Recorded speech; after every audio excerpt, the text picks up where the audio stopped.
Sejarah FKIP Universitas Jember. Semoga di masa pandemi COVID-19 seperti saat ini tidak mengurangi semangat adik-adik untuk belajar di rumah. Pada kesempatan kali ini kita akan membahas materi Kerajaan Makassar. Melalui pembelajaran ini, saya harap adik-adik dapat menganalisis Kerajaan Makassar dari mulai sejarahnya, kehidupan politik, ekonomi, sosial budaya, dan juga pengaruhnya hingga saat ini. Mari kita mempelajari Kerajaan Makassar dari sejarahnya. Kalian tahu sejarah Kerajaan Makassar itu seperti apa? Ya, Kerajaan Makassar ini adalah gabungan dari Kerajaan Goa dan juga Kerajaan Palu, di mana Kerajaan Goa ini dipimpin oleh Daeng Mandrabia dan Kerajaan Palu adalah Karaeng Matlaya. Daeng Mandrabia dilantik sebagai Sultan pertama dari Kerajaan Makassar.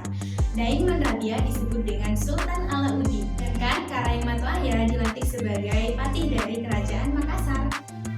Pusat dari Kerajaan Makassar terletak di Sumba Upu. Baik, kita akan membahas mengenai kehidupan politik dari Kerajaan Makassar. Kehidupan politik Kerajaan Makassar dipimpin oleh raja-raja yang sangat hebat. Di antaranya adalah Sultan Alauddin, Sultan Muhammad Said, Sultan Hasanuddin, dan Raya Mapasunggal.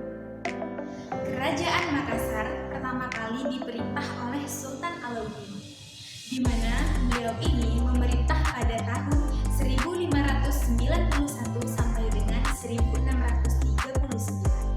Pada saat itu, beliau melakukan politik ekspansi dengan memperluas wilayah kerajaan.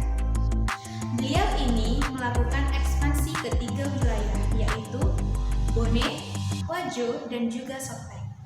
Namun, wilayah ini sangat sulit untuk ditaklukkan oleh Sultan Alauddin. Mengapa demikian? Karena wilayah ini melakukan politik telung koko atau 3 kekuasaan. Namun, atas kerja keras dan juga usaha dari Kerajaan Makassar, maka telung koko ini berhasil untuk ditaklukkan dan menjadi sebagian dari wilayah Kerajaan Makassar. Sultan yang paling berjasa pada Kerajaan Makassar ini adalah Sultan Hasanuddin, di mana Sultan Hasanuddin ini berhasil mengalahkan VOC pada waktu itu, sehingga Sultan ini disebut dengan apa? Ya, betul, disebut dengan ayam jantan dari timur. Karena VOC saat itu susah dalam mengalahkan Kerajaan Makassar yang dipimpin oleh Sultan Hasanuddin, maka VOC ini bekerja sama dengan Harupalaka. Dan pada saat itu Sultan Hasanuddin harus menandatangani Perjanjian Bongaya, di mana Perjanjian Bongaya ini terdiri dari 4 isi. Yang pertama adalah Sultan Hasanuddin harus mengakui VOC di Kerajaan Makassar. Yang kedua, mengakui Harupalaka sebagai raja dari Kerajaan Bone. Yang ketiga, Sultan Hasanuddin harus membayar denda akibat peperangan. Yang keempat, benteng-benteng yang ada di Kerajaan Makassar harus dihancurkan kecuali benteng Fort Rotterdam. Setelah Sultan Hasanuddin meninggal, digantikan dengan anaknya yang bernama Raya Mapasunggal.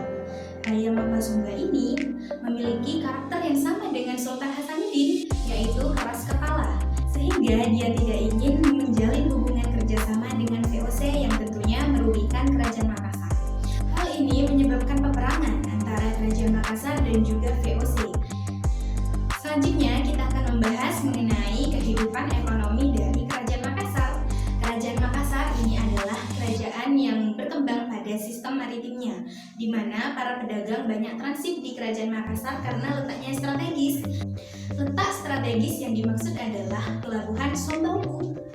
Pelabuhan Sombauku ini berada di tengah-tengah dari Indonesia, di mana banyak kapal transit dari berbagai wilayah di Indonesia, misalnya seperti di Maluku, Malaka, Sumatera, Jawa, dan juga Kalimantan. Untuk mengatur pelayaran dan juga perniagaan di Kerajaan Makassar, di sini ada hukumnya loh. Apa sih hukum dari Kerajaan Makassar untuk pelayaran dan perdagangan? Ya, namanya adalah Ade Alopi Loping Bicarana Pabalue, sebuah naskah lontar dari Amanah Gepak. Selanjutnya kita akan membahas mengenai sosial budaya dari Kerajaan Makassar. Struktur dari sosial budaya Kerajaan Makassar ini ada 3. Yang pertama adalah Karaeng, yang kedua adalah Tomaradeka, yang ketiga adalah Ato. Karaeng disebut juga sebagai bangsawan dari Kerajaan Makassar, sedangkan Tomaradeka ini adalah rakyat biasa dan Ato merupakan hamba sahaya atau